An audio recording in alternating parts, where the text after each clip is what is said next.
A'udzubillahi minasyaitonirrajim. Bismillahirrahmanirrahim. Assalamualaikum warahmatullahi wabarakatuh. Alhamdulillahirabbil alamin. Wassalatu wassalamu ala asyrafil anbiya'i wal mursalin wa ala alihi wa ashabihi wa man tabi'ahum bi ihsanin ila yaumiddin. Amma ba'du. Berjumpa kembali dalam kesempatan kita pada hari ini. Insyaallah ini merupakan pertemuan kita yang ketiga.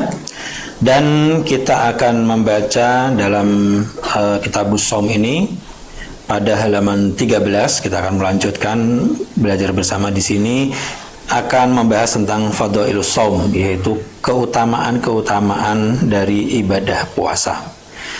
Warada fi fadlis shaum wa thawabihi katsirun minal ahadits an-nabawiyah.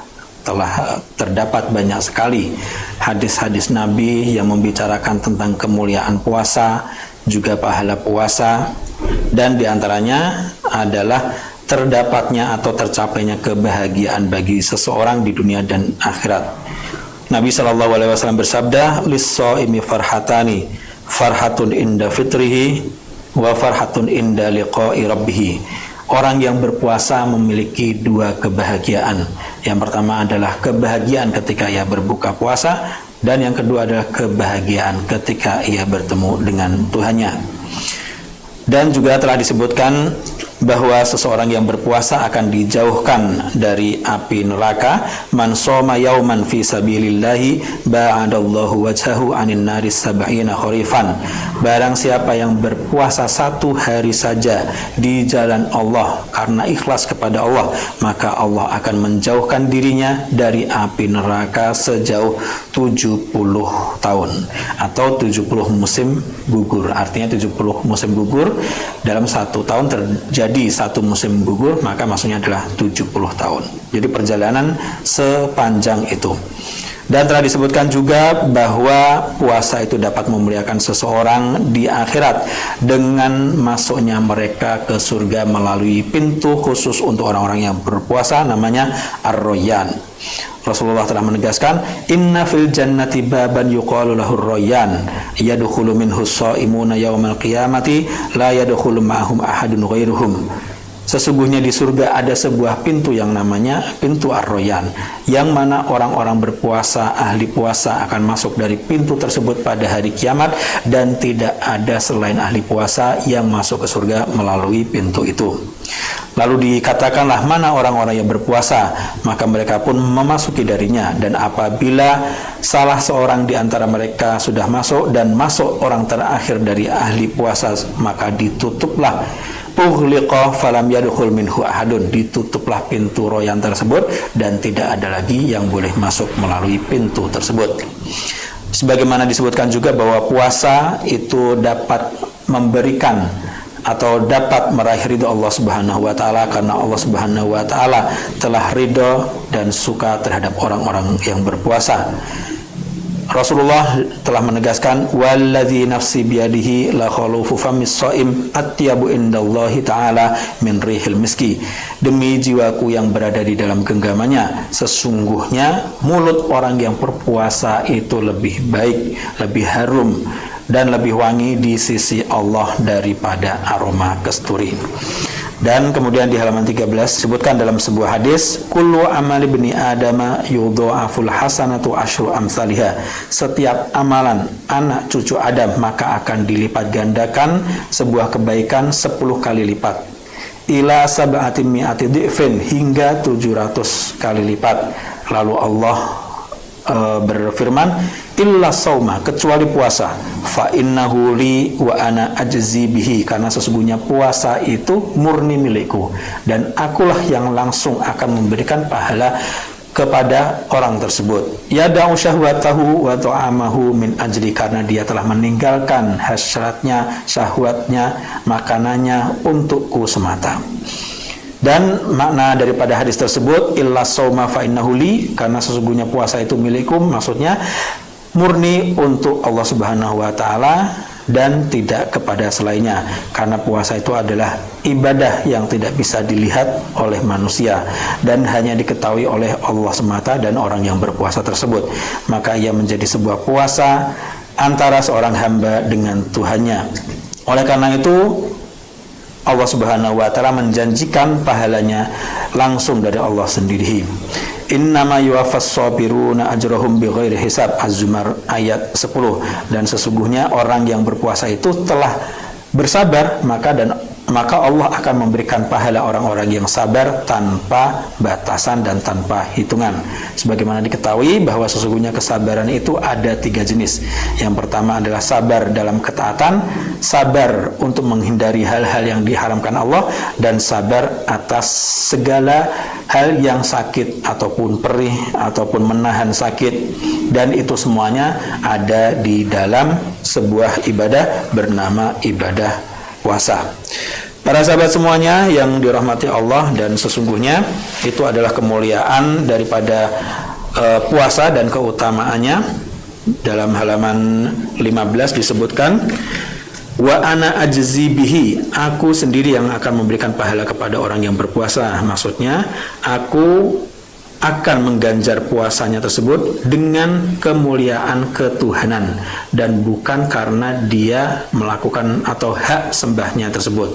Artinya kemuliaan dari Allah Subhanahu wa taala sangatlah besar jika dibandingkan dengan apa yang dilakukan oleh seorang hamba. Seorang hamba melakukan amalan-amalan yang kecil, akan tetapi limpahan karunia Allah sangatlah besar dan lebih besar daripada itu semuanya.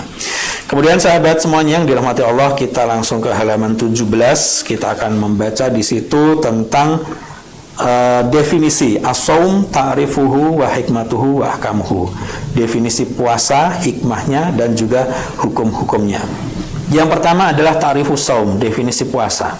As-shaumu lughatan wal imsak, bahwa puasa secara bahasa etimologinya adalah imsak, artinya menahan. Wa syar'an, dalam istilah fikih, dalam istilah syariat, maksudnya adalah al-imsak anil mufattir ala wajhil maksus min tulu'il fajri ila ghurubi syams, menahan dari segala hal yang dapat membatalkan puasa dengan cara tertentu semenjak terbitnya matahari hingga tenggelamnya matahari. Dan dimaksud dengan cara khusus di sini adalah terkumpulnya, terhimpunnya atau terpenuhinya syarat-syarat dan rukun-rukunnya yang harus diperhatikan dalam puasa sehingga dia menjadi puasa yang sahih dan benar, dan juga tidak adanya perkara-perkara yang menghalangi puasa. Selanjutnya, al-hikmah min masyru'iyatis shaum, apa hikmah daripada disyariatkannya puasa? Yang pertama kita lihat dalam paragraf di situ, as-shaumu wasilatun litahalli bitaqwallahi azza wa jalla.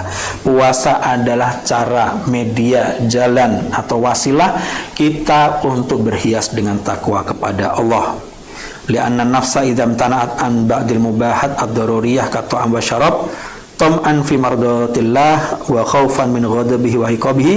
Nah, apabila seseorang sudah terbiasa menahan dari perkara-perkara primer, perkara-perkara yang dibolehkan, yang mubah, yaitu makan dan minum, perkara yang mubah saja dia bisa menahan, apalagi perkara yang haram, maka sehingga dia akan mudah. Ya ayyuhalladzina amanu kutiba alaikumus syamu kama kutiba alal ladzina min qablikum la'allakum tattaqun, Al-Baqarah 183, agar kalian bertakwa. Karena terbiasa menahan hal-hal yang mubah, dia mampu, maka menahan hal-hal yang haram, dia insya Allah akan lebih mampu. Kemudian as-shaum wasilah litahalli bil ikhlas. Puasa adalah salah satu cara kita menempuh keikhlasan. Karena sebagaimana tadi disebutkan, puasa tidak ada yang mengetahui kecuali Allah Subhanahu wa taala dan dirinya sendiri. Maka dia terdidik untuk ikhlas. Dan dia akan mudah baginya untuk melakukan segala sesuatu ibadah karena Allah Subhanahu wa taala semata. Kemudian di halaman 18 disebutkan as-shaumu wasilatun lisyukr. Selain cara untuk mendapatkan atau melatih diri untuk ikhlas, puasa juga melatih diri untuk senantiasa bersyukur. Li'annahu bilimtina fi waqti shaum amma an'amallahu bihi 'alal insani minat ta'ami wa syarab wasair syahwat al-mubahah yatabayyanu lil insan miqdar tilkan ni'am. Jadi ketika seseorang terbiasa menahan diri dari makan, minum dan sebagainya, maka pada saat itu dia mulai menghargai nikmat-nikmat tersebut yang telah diberikan Allah, maka dia pun akan terbiasa bersyukur. Wala'allakum tashkurun, dalam Al-Baqarah 185 disebutkan. Kemudian selanjutnya, sesungguhnya anak cucu Adam senantiasa berdosa dan mereka tidak ada cara kecuali atau mereka kemudian dapat dilatih dan dididik dengan cara puasa, karena tidak mungkin mereka langsung dimasukkan ke dalam neraka. Nah, maka mereka dididik oleh Allah dengan berpuasa, karena dengan puasa tersebut mereka akan merasakan rasa lapar, merasa dahaga, panas, seakan-akan dari situ mereka akan mengingat jika panas di dunia seperti ini, bagaimana panas di neraka, sehingga mereka terdidik akan hal tersebut. Kemudian selanjutnya, puasa adalah wasilah untuk mendorong atau untuk menghindarkan segala was-was setan, bisikan setan. Karena ketika seseorang senantiasa terlatih dengan kesabaran, lapar, dahaga, dan menghindari syahwat, maka dia akan terbiasa untuk menghindarkan segala bisikan-bisikan setan.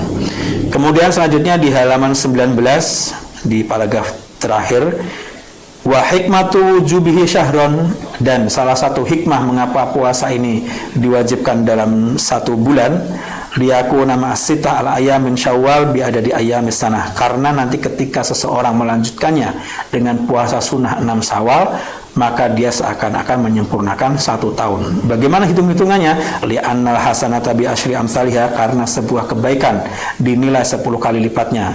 Maka puasa Ramadan 1 bulan terhitung 10 bulan kebaikan, dan 6 hari puasa Syawal terhitung 60 hari puasa, sedangkan 60 hari itu adalah 2 bulan. Maka 10 bulan ditambah 2 bulan 1 tahun. Maka dengan demikian, orang yang berpuasa 1 bulan Ramadan ditambah 6 hari Syawal, seakan-akan dia telah menyempurnakan puasa 1 tahun penuh. Oleh karena itu, selanjutnya di halaman 20 disebutkan dalam sebuah hadis, man shoma ramadhana summa atba'ahu sittan min syawal kana kasiyamid dahr. Hadis riwayat Imam Ahmad dan Muslim.